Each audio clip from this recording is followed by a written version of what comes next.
मैं डॉक्टर वीना चतुर्वेदी अपने कहानी संग्रह अपराजिता से एक कहानी रिश्ते आप लोगों के समक्ष वाचन कर रही हूँ। आज अचानक पुरानी यादें मुझे रह रह कर कचोट रही थी। कुछ ही क्षणों में मैं अतीत में खो गई। जब मैं अपनी एक मीटिंग के सिलसिले में अपने शहर गई थी, मीटिंग समाप्त होने पर मैं अपनी भाभी व भाई भतीजों से मिलने अपने घर चली गई थी। शाम का समय था। पड़ोस में रचना भाभी के बेटे सतीश के जन्मदिन की पार्टी बड़ी धूमधाम से मनाई जा रही थी। सभी आगंतुक रचना भाभी से एकमात्र यही प्रश्न कर रहे थे कि सतीश की शादी कब कर रही हो भाभी? अब तो सतीश कमाने भी लग गया है। इसका व्यक्तित्व भी खूब निखर आया है। सतीश के माता पिता दोनों ही गौरवर्ण थे। सतीश ने अपने माँ बाप की सुंदरता विरासत में पाई थी। उपस्थित महिलाएं सतीश के व्यक्तित्व से प्रभावित होकर अपनी रिश्तेदार लड़कियों के अनेक लुभावने प्रस्ताव रचना भाभी के समक्ष रख रही थीं। रचना भाभी किसी को महत्व न देते हुए जवाब दे रही थीं, अभी जल्दी भी क्या है, मुझे बहू चाहिए लाखों में एक। बताए जाने वाले प्रस्तावों को वो एक एक करके अस्वीकृत करती जा रही थी। यह कहकर कि उस लड़की का तो रंग काला है, उस लड़की की नाक मोटी है, उसका माथा ऊंचा है, उसके काले मसूड़े हैं, उसके दांत बड़े हैं, वह बहुत मोटी है और वह हड्डियों का ढांचा है, आदि आदि। इस प्रकार से अनेक लुभावने प्रस्तावों को रचना भाभी पैरों तले रौंदती चली गई। उन्हें गोरी चिट्टी सर्वगुण संपन्न रूपवती पढ़ी लिखी घर के कामकाज में निपुण और सिर झुकाकर सभी की आज्ञा को शिरोधार्य करने वाली बहू चाहिए थी। सतीश की उम्र दिन प्रतिदिन बढ़ती जा रही थी। रचना भाभी की तलाश जारी थी। कई लोगों ने उन्हें समझाने का प्रयास किया, अब तुम लड़की जल्दी से ढूंढ लो। सतीश 30 वर्ष की उम्र पार कर चुका है, विलम्ब करना उचित नहीं है। हैरान परेशान रचना भाभी कहती, कहाँ से ढूंढ लूँ? मेरी पसंद की अच्छी लड़की का संबंध आता ही नहीं है। लगता है हमारे समाज में अच्छी लड़कियों का अकाल पड़ गया है। किसी में कुछ नुक्स है तो किसी में कुछ। आँखों से देखकर जीती मक्खी तो नहीं निगली जा सकती। परेशान होकर एक दिन मैंने ही सतीश को समझाने का प्रयास किया, किंतु उसने बेरुखी से मुझे जवाब दे दिया कि मम्मी ही यह सब तय करेंगे। एक दिन अचानक ही समाचार मिला कि रचना भाभी के लड़के सतीश का संबंध तय हो गया है। लड़की लाखों में एक है, बहुत खूबसूरत है, साथ ही बहुत बड़ा घराना है। मैंने रचना भाभी को फ़ोन करके बधाई दी। वह बहुत प्रसन्न थी। कहने लगी, लड़की बहुत ही सुंदर, सुशील, पढ़ी लिखी और समझदार है। कुछ समय पश्चात सतीश की शादी का कार्ड मिला। कार्ड पाकर मुझे अत्यधिक प्रसन्नता हुई। रचना भाभी ने कार्ड के ऊपर बहू की फ़ोटो छपवा रखी थी। रचना भाभी की होने वाली बहू का नाम रूपम था। जैसा नाम वैसी शक्ल सूरत। बहू वास्तव में अत्यंत रूपवती लग रही थी। हम लोगों ने चैन की सांस ली। शादी धूमधाम से संपन्न हो गई। कई महीनों पश्चात मैं अपने मायके पहुंची। सोचा चलो रचना भाभी से मिलाएं। जब मैं उनके दरवाजे पर पहुंची तो बड़ी ही कर्कश आवाज़ मेरे कानों में पड़ी, जिसने मुझे वहीं पर रुक जाने को बाध्य कर दिया। यह आवाज़ रचना भाभी की बहू की थी, जो कह रही थी, मैं तो आपके स्वभाव से तंग हो गई हूँ। जब देखो टोका टाकी, कहाँ जा रही हो, कब आओगी, खाना अच्छा नहीं बना, तेल मसाले अधिक डालने से भोजन में स्वाद नहीं आता, मन लगाकर रुचि के साथ भोजन बनाओगी तभी स्वादिष्ट बनेगा। इतनी दखलंदाजी मुझसे बर्दाश्त नहीं होती। बेहतर होगा कि आप अपनी समझदारी और होशियारी अपने पास ही रखें। अपने कमरे में बैठकर अपनी होशियारी के कार्य किया करें।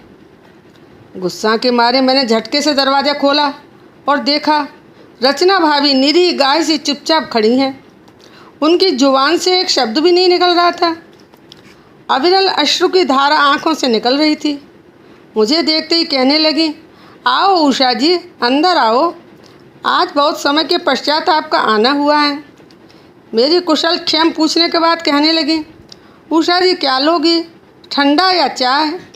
रचना भाभी की हालत देखकर चाय तो क्या, मेरी तो पानी पीने की भी इच्छा नहीं हो रही थी। सुरुचिपूर्ण ढंग से रहने वाली रचना भाभी इस तरह से बुरे हाल में मिलेंगी, इसकी तो कभी कल्पना ही नहीं कर सकते थे। गंदी सलवट वाली साड़ी पहने, बिखरे हुए बाल, उतरा हुआ चेहरा, माथे से पसीना बह रहा था, हाथ में झाड़ू लिए सफाई के काम में लगी हुई थी। उनका दर्पण सा चमकता हुआ चेहरा आज मुरझाए हुए फूल सा लग रहा था। घर में जगह जगह धूल की परतें जम रही थी। मैं सोचने लगी कि भाभी के वैभव में तो कोई कमी आई नहीं थी, परंतु उनका वह शाही जीवन बदल कैसे गया। मैंने हैरानी से उनसे पूछा, भाभी आजकल घर में नौकर नहीं है क्या? आपने यह क्या हाल बना रखा है? भाभी ने तपाक से जवाब दिया, हाँ नौकर छुट्टी पर है। वैसे रूपम को नौकर का काम पसंद नहीं है। वह कहती है कि अपने छोटे से परिवार में नौकर की क्या आवश्यकता है। मेरी बहू बड़ी समझदार है। मैं मन ही मन सोचने लगी कि उसकी समझदारी की झलक तो अभी अभी मुझे देखने को मिल ही गई है। भाभी से इस तरह की बात कहकर मैं उन्हें दुखी नहीं करना चाहती थी। इसी समय सतीश बाहर से आया और पूछने लगा, रूपम कहाँ है? प्रणाम नमस्ते कुछ भी नहीं। उसका हुलिया, चाल ढाल, व्यवहार सब कुछ बदल गया था। सतीश का अपनी माँ से बातचीत करने का तरीका मुझे बिल्कुल अच्छा नहीं लगा। बात करने की तहजीब ही नहीं रही। मैं अचंभे में पड़ गई। रचना भाभी से मिलने में कितने उत्साह के साथ आई थी, मगर मेरी तो भाभी से बात करने की इच्छा ही समाप्त हो गई। थोड़ी बहुत इधर उधर की बातें करके मैं वापस आ गई।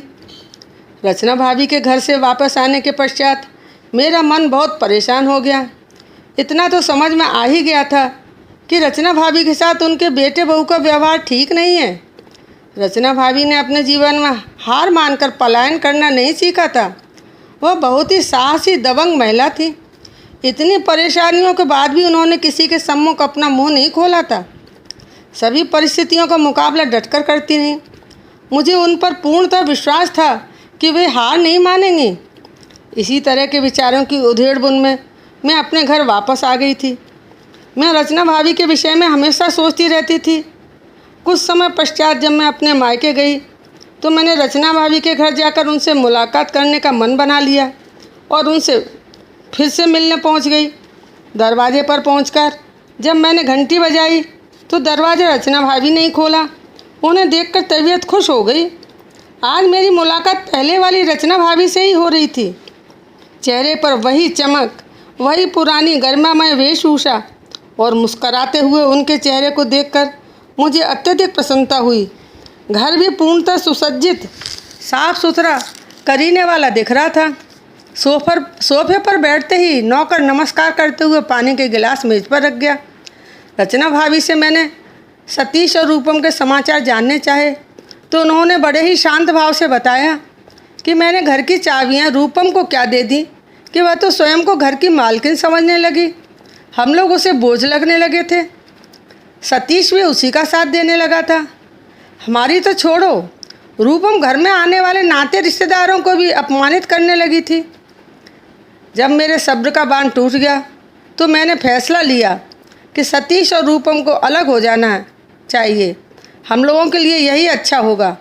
आपको तो मालूम ही है कि आपके भाई साहब तो किसी के बीच में बोलते ही नहीं, अतः अब फैसला तो मुझे ही लेना था।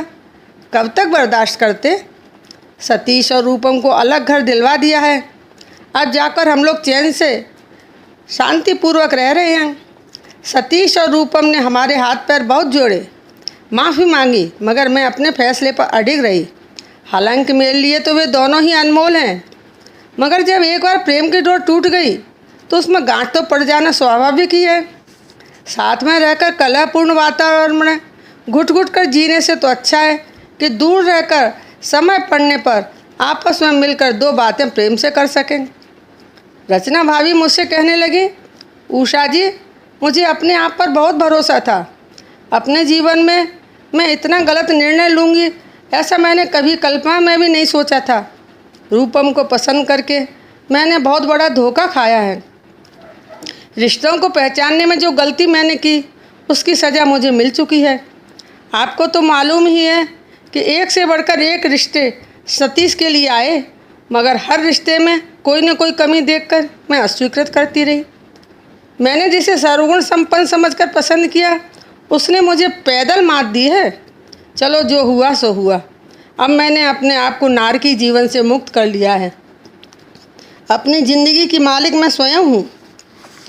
रचना भाभी से मिलकर प्रसन्नता हुई ही, मगर उससे कहीं अधिक उनके विचारों व समयोचित लिए गए निर्णय को सुनकर मेरे दिल में उनके प्रति आदर सम्मान की भावना और भी अधिक बढ़ गई।